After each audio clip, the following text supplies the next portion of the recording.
अस्सलाम वालेकुम। वालेकुम सलाम। क्या हाल है आपका? आपका क्या नाम है? मुंतहा। आपकी क्या एज है? 9। आप कौन सी क्लास में पढ़ते हो?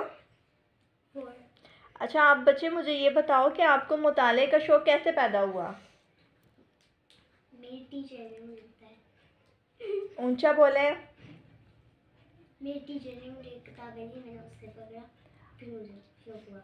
ओके, आप मुझे ये बताएं कि आप कौन सी एज में आपने पहली दफ़ा कहानी पढ़ी थी या सुनी थी? 8 साल की उम्र। अच्छा, सुनी थी या पढ़ी थी? सुनी थी। किससे सुनी थी? नहीं से। अपनी बड़ी बहन से? जी। ओके। अच्छा मुझे ये बताओ कि आपको कहानियों में किस किस्म की कहानियाँ पढ़ना पसंद है? फनी। फ़नी कहानियाँ, ठीक है।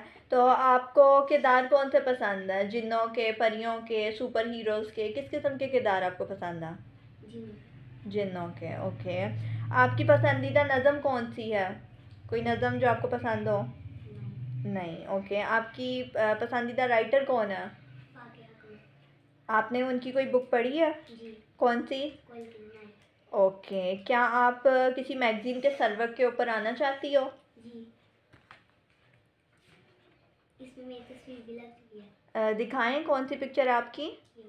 Oh okay. अच्छा आप मुझे ये बताओ कि क्या आप बच्चों की बुक्स जो हैं या मैगज़ीन जो हैं उनको ख़रीद के पढ़ना चाहोगी? जी। ठीक है, थैंक यू बच्चा।